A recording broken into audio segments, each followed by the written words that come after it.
ami internet Sénégal 7 dal leen ak jàmm ñu am mbégte nekk fii ci Tivaouane dëkk bu sell bi doon fekkee màggal gi nga xam ni moom la ñuy màggal ganek jamono Seydina Muhammad sallallahu alayhi wa sallam tey nag ñu am mbégte janoo ak le monsieur le ministre Abdou Ndéné Sall ñu ngi lay daal ci Sénégal 7 di la nuyu. maa ngi leen di fay Sénégal 7 di leen remercier bu baax parce que xam nga dañ naan la communication ça réduit les incertitudes. Effectivement donc la ko may rek nga mën a wax ak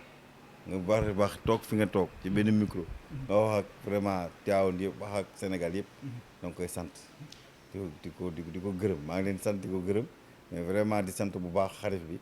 sëñ Babacar Sy Mansour di ko ñaanal yàlla na fi yàgg te wér gudd fan bu ànd ak santé bu wër a wër lii mu nal ci Tivaouane ci mosquée bi ak yeneen projet yi mu fi nal yëpp yàlla may ko jàmm may ko gudd fan yëpp mu fekkee ko. monsieur le ministre ñoo ngi lay ndokkeel ci gàmmu gi nga xam ne moom la ñuy jógee tey ñu dikkoon comme ni ñu ko daan defee depuis année dernière ba léegi ñu surseoir gàmmu gi kenn ku ne sëriñ bi wax ni na ko defee këram tey déclaration boobu noonu noo ko jotee. waaw xam nga man ku ma xam-xam ni taalibe la taalibe nag lañ ciy wax wéyee ndigalu sëriñ bi dañ ko war a wéyee ñun ñëpp xam ni ndigal boobu du ndigal boo xam ne daf ko teg ci lu yomb daf ko teg ci ànd waxtaan ak famille waxtaan ak ay médecins ñu ni ko daf comme dafa am mbas mieux vaut ñu bañ a def gàmmu nga xam ni kay day regrouper quand même pèlerins yu bari nga xam ni que dañ naan fagaru moo gën nekk ba lakkale di wut ay solution donc vraiment prévention la bu mag boo xam ni xalif bi quand même ñi ngi saluer initiative boobu mu ñëw ak autorité vraiment boobu mu jël xam ne lii moo baax ci ay taalibeem lii moo baax ci Tivaouane mu daal di koy jël donc ñun ñëpp ñu war cee topp war ko wéyal man dama daan gàmmu fii sama kër mais ñu bari ki ma daan gàmmul sax mere na ma parce que vraiment dañ doon ñu fii gàmmu vraiment ñu teg loxo dara seen loxo et tout ça mais vraiment mujj ñu ko def comme loolu la mais ñëw nañu fekkee quand même toog fi 2 jours avant gàmmu et 2 jours après gàmmu toog fii vraiment pour li ñu doon def dimbali yi ñu doon defal population bi ñu def ko on a à peu près mobilisé au moins 30 tonnes de ciment ak ay denrées alimentaires yu bari séddale ko population bi ñu visé à peu près 500 familles li ñu visé woon mais dañu mujj jëndaat dolli def ba 600 familles ñu def ko nag benn recensement boo xam ni waaw mais da ngay jaay lu nga xam ni da ngay jaay gis nga boo demee dans le monde da ngay jaay loo xam ne dañ la koy nawee xam nga Sénégal fi mu ne nii dañ ko naw étranger dañ ko naw ci transport de masse sous le magistère du président Macky Sall la problématique du transport de masse a été replacée au cœur des politiques publiques avec le TER et le BRT qui vont améliorer la mobilité gis nga bu mobilité amul c'est économie day wàcc bu mobilité dem ak dikk bi xat-xataayu Dakar bi nous perdons 100 milliards sur xat-xataayu Dakar bi investisseur bu bëgg a ñëw investir Dakar boo xoolee xat-xataayu Dakar bi boo jëlee oto banlieue def 2 heures de temps pour egg si Dakar mu ni man du ma fi investir parce que même bu ma amee ay employé du ñu mën a ñëw teel pour liggéey si parce que même boo leen sanctionné da nga leen sanctionné ci loo xam ne seen coobare parce que condition de transport yi moo tax nga sanctionné leen parce que amuñu possibilité pour ñëw imaginer Dakar bu amul woon autoroute à péage ñoo fay génne imaginer nga ko bu amul woon autoroute à péage bu Ablaye Wade commencé woon autoroute à péage ba génne ko kon noo fay génne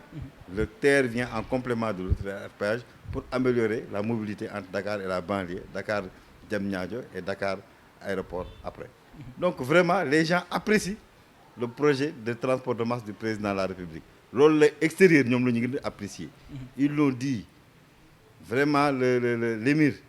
de Dubaï nga xam ni sa mbay li mu def Dubaï ñëpp mën nañ ko saluer dans le monde ba nga xam ni ñëpp a fay dem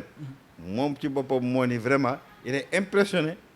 par la grande ambition et la vision du président de la République teg dans un temps record le TER et le BRT nga xam ni dina changer carrément quand même la photographie mooy kanamu xarxataayu kanamu Sénégal ñoom ñoo ko saluer moo tax quand les Sénégalais parlent je dis les gens les meilleurs du monde ñi nga xam ne dañuy xëcc seen peuple da leen fi jële fu sori yóbbu leen fu teg ñoom ñoo apprécier li président Macky Sall di def xam nga ñoom ñoo apprécier c'est pas benn projet ay projets yi da ngay sélectionner ay projets yu bari parce que on était vers un domaine de connexion connexion la woon des esprits connexion mouvement à connecter les gens et tout ça donc projet yooyu dañ ko jaay foofu xam nga problème bi mooy dañ ko jaay ñëpp li ñuy ñëw jaay seen projet mais le projet du Sénégal a été apprécié loolu la war a loolu mooy victoire diplomatique loolu la ñu war a saluer parce que ñëpp ñu gën a riche ay France ñëpp dañu ñëw jaay seen affaire ñu saluer les projets du président Macky Sall. leneen loo xam ni sénégalais apprécié wuñ ko mu di kàddu yi nga xam ni président de la république ati na ko mu di manque civisme bu sénégalais yi ba muy dévoilé foofu noonu. loolu waaw mais manque civisme sénégalais yi ñun ñëpp xam nga problème bi mooy ñun ñëpp loolu ñun la war a gën a naqari xam boo demee ci benn dëkk gis ni mu sete gis foofu li ñuy produire ci mbalit. loolu jaroon naa wax foofa c'est un pays de consommation non si boo remarqué dara da lay frappé yow boo ñëwoon tëpp gis fii benn affaire benn jaan génn fii da lay remarqué foo jaar wax ko boo gisee ñëw ci benn dëkk gis mu set gis nit ñi discipliné kenn du sànni dara boo sànnee dara da nga koy foraat ci saasi yóbbu ko wër dox ay kilomètres dafa tàng même fu ma ne kii nga sànni ko ci mbalit bi et tout ça les gens di mobiliser pour setal seen dëkk pour accueillir quand même parce que dëkk bu la jul xam nga l'argent quand l'argent change de poche entre mën a yor alal bi jógee sama poche dem sa poche wala bu jógee ñun ñëpp ñuy sénégalais ça ne crée pas la richesse est-ce que loolu na créer richesse day changer poche rek la richesse du Sénégal day rester intacte yow bu fekkee sa xaalis bi dafa jóge ci man ñëw ci yow jóge ci kii ñëw ci kee loolu ça on n'évolue pas comme ça parce que foofu la richesse ne change pas dafa am ñii dañuy gën a riche ñii gën a pauvre mais pour que le Sénégal soit bénéfique en termes de richesse il faut que l'argent vienne des gens de l'extérieur dugg donc daal da ko doon def rek ngir maintenant boo ko defee boo daal di non defu ko pour loolu dama ne la loolu te lan mooy dafa bokk ci attractivité dëkk Sénégal boo fi ñëwee booy dugg ci dëkk loo jëkk a gis mbalit bi xam nga mbalit dañ koy génne teg ko ci kanamu dëkk bi soo kanamu dëkk bi fait def nañ ko footu biir pour fàtte nii def nañ fi ay clean day def nañ fi yëpp mais quand il voit un comportement exemplaire day wax ni sama dëkk bëgg naa ñu am exemple comportement bi parce que loolu ça attire des gens yi nga xam ni ça va amener la richesse dans ce pays c'est simplement ça c'est extrêmement important parce que comparaison yow buñ boo amee rak yooyu comparé ak moom sa yaay di la comparé ak moom naan léegi kii moom may gën a defal kii moom may gën a tig foo jaar góorgóorlu gën a defal dans la comparaison moom mooy susciter jom bi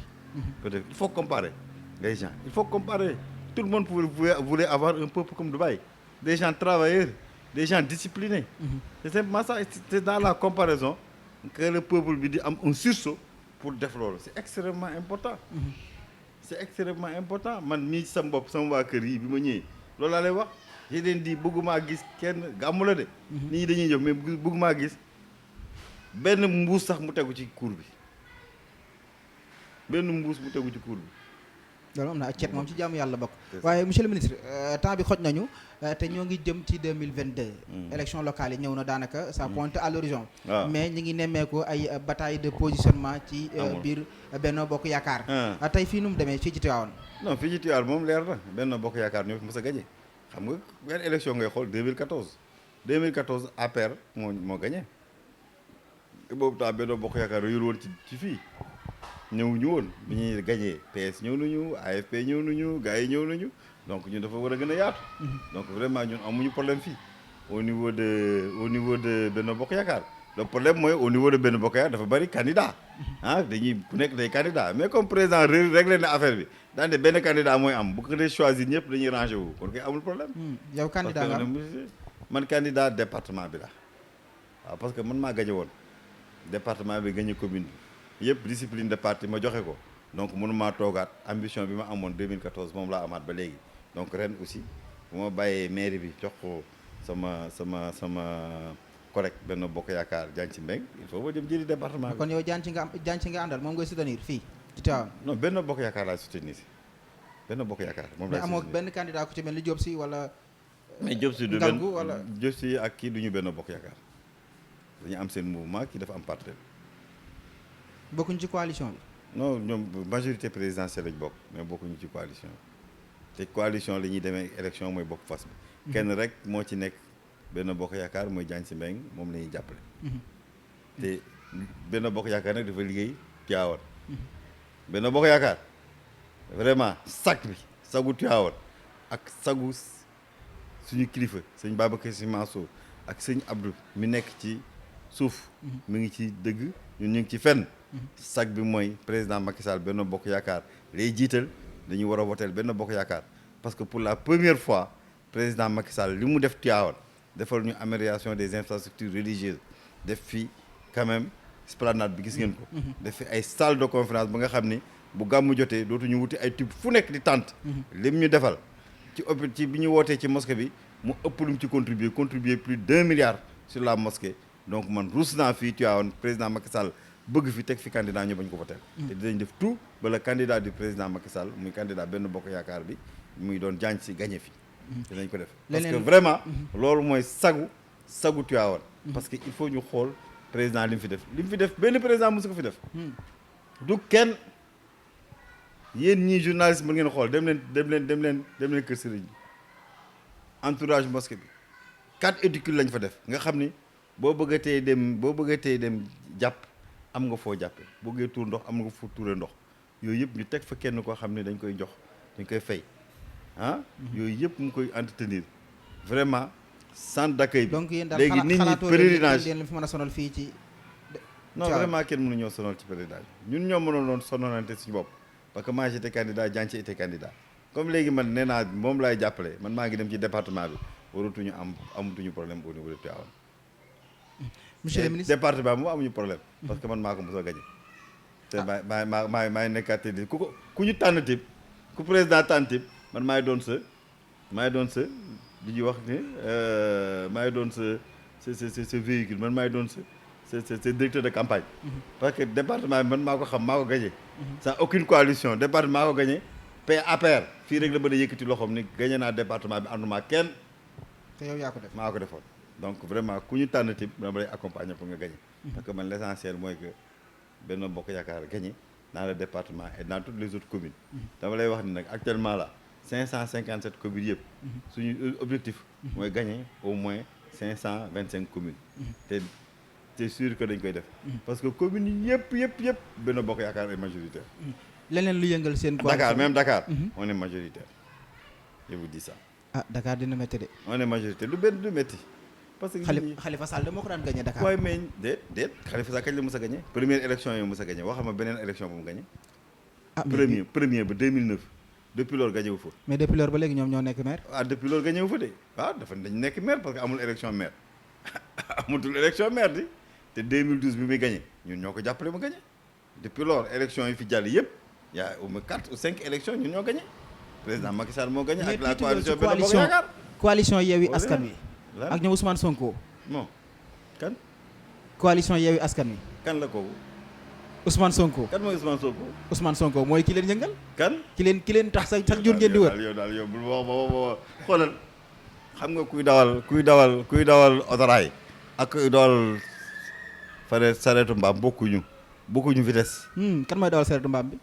ñii dawal ñi ngi ma wax noonu ñi dawal sareetu mbaam bokkuñu vitesse quoi buñu nee ëpp buñu déparé mais dinañuy dem ba egg en tout cas bàyyi ngeen leen xel dinañ dem ba egg ba ataaya dañu dem ba egg ba ataaya ba naan zirik tourné di xool ba xam fan la ñu nekk ba fan la ñu nekk vraiment amuñu aucune chance waaw Yewwi Askan Wi amuñu benn chance wax ma ban dëkk la ñu am chance gagné Casamance day la fa xew gis na non même Casamance ba tax sax ñenn ci yéen tiit ba mais Casamance Casamance même Casamance ils vont pas gagner Casamance s'il y a le bon choix les gens vont se regrouper et gagner loolu tiitalul ñenn ñi bokk ci yéen bañ nar koo faagaagal moom Ousmane Sonko non yenn saa yi nit ñi dañuy wut buzz rek mais kenn bëggul faaxal bu ñu bëggoon faaxal Ousmane Sonko gis nañ la fa xew de violence dam na fa bu ñu bëggoon faaxal Ousmane Sonko soxla lu ñu dem Casamance xam nañ fa mu dëkk xam nañ li dem on est au pouvoir mais vraiment on n'a pas loolu demuñu nekkul sax suñu xel nous on n'est pas violent on a un président courageux un président juste un président honnête un président ambitieux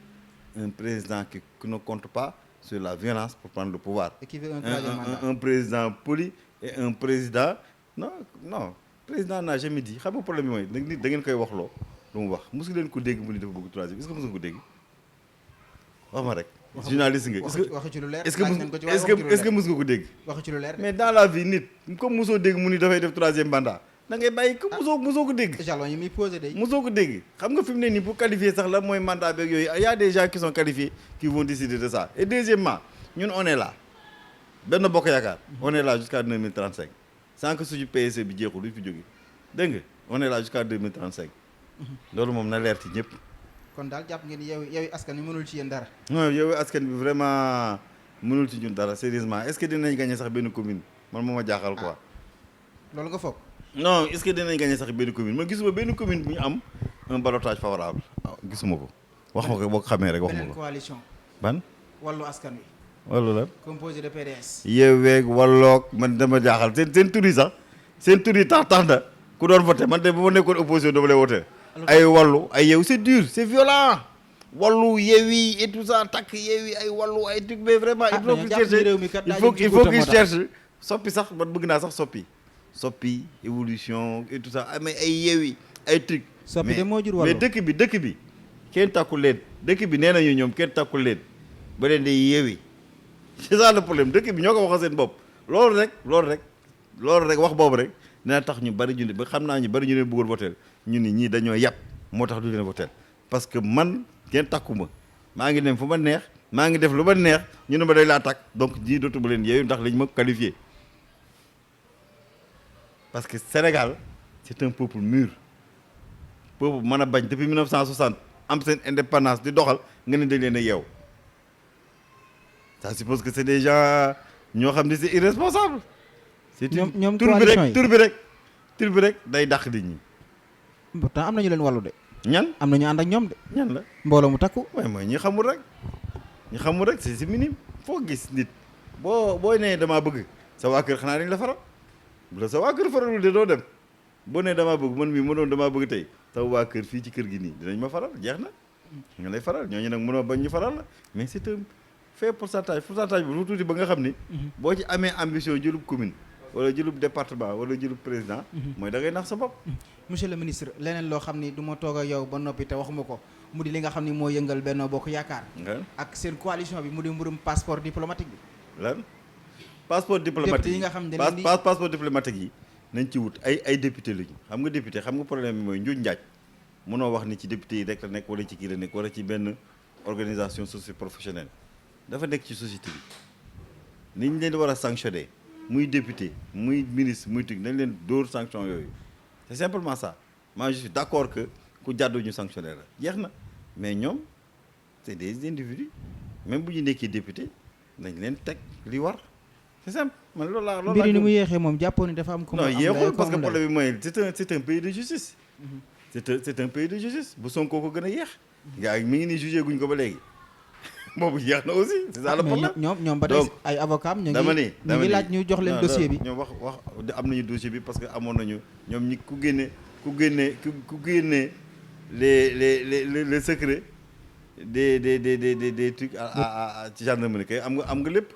yow bañ nga ko ba dañ leen wax gendarmerie génne nga ko kon kay ban dossier ngay laajati dafa am ñu jàpp ni dossier bi dafa am mystique ba benn juge nanguwu koo jël ku gëm mystique xam nga loolu kan la ku gëm mystique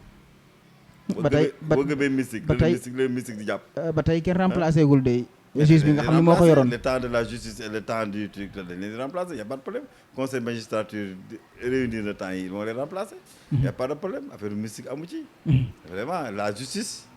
le baromètre du président là c'est la justice le baromètre suñu mandature un cadre de gouvernance fiable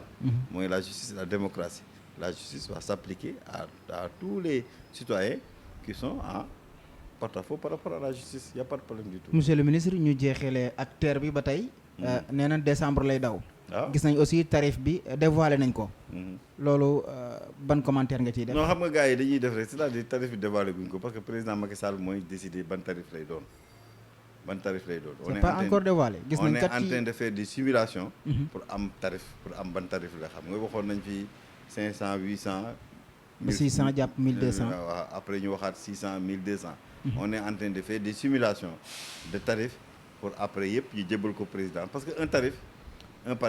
c'est extrêmement important c'est un tarif c'est économique c'est social tarif président mooy déterminer tarif bi parce que tarif bi ça am na tarif yoo xam boo ko defee dafay doon da ngay laaj subvention. te subvention état moo koy def. président moo koy def. donc président rek moo mën a wax je mets tel tarif. Et tarif boobu mu ànd ak telle subvention. mais ñun on ne fait que des propositions. mais ba tey fixé on a fait des propositions et d'ici bi dootul yàggati le président va décider des tarifs qui vont s'imposer à ce transport là. transport bi nag. bokkul ak autoroute à péage. autoroute bi terre bi ñoo ko moom Sénégal moo ko moom entièrement. France moomu ci dara. beneen dëkk moomu ci dara kenn moomu ci dara lu Sénégal moo ko moom entièrement. recettes yi ci am aussi Sénégal moo koy jël entièrement bu recettes yi yokkoo doonul comme autoroute à péage bi nga xam ne que dañoo toog ba caag ñi fay jàll yokk ba pare duñ ko mën a récupérer parce que dañu signé woon contrat ak kii pour terre bi moom. ñun ñoo ko moom entièrement. recettes yi bu toogoon jógee 1,20 Sénégal moo koy moom. suñu digganteeg décembre. waaw un mois de moo ci des. y a pas de problème. bul ko wàññi kay ñu ngi ci octobre ça fait 2 mois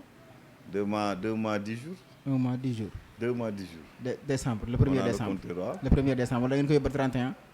non le 24 la ñuy wax. cadeau de Noël cadeau de Noël. waaw commencé na daw actuellement on a fait les tests et tout mais comme on a dit en décembre on va attendre décembre pour régler rafetal affaire yi régler lépp quoi. rendez-vous donc décembre. y a pas de problème en décembre. jërëjëf monsieur le ministre ñu amoon mbégte dalal fii Sénégal 7 lan mooy sa mot de la fin. mooy may gërëm ñëpp di sant ñëpp di wax ni que ñëpp nañu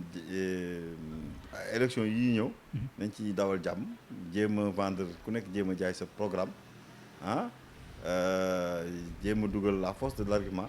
bàyyi la force de l'argument bàyyi l'argument de la force qui ne sert absolument à rien parce que politique bi temps bi dafa tuuti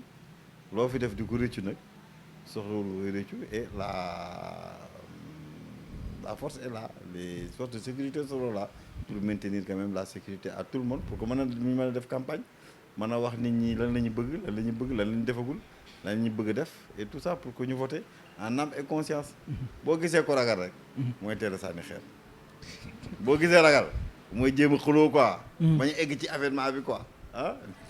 kon da ngaa jàpp ne ay ragal am na fi. ay ragal lañu opposition vraiment man sax opposition xaw ma tax parce que problème bi. xam nga boo ragalee ci ngay nekk intérioriser violence mais ñun ñi nga xam wóor nañu dañuy gagné ñun te ñooy defar dëkk wóor na leen da ngeen di gagné lu ñu fi yàq wóor na leen da ngeen di gagné waaw parce que dañ ko liggéey ba pare li fi président liggéey depuis bi mu fi nekkee mënuñoo bañ a gagné fenn. jërëjëf monsieur le ministre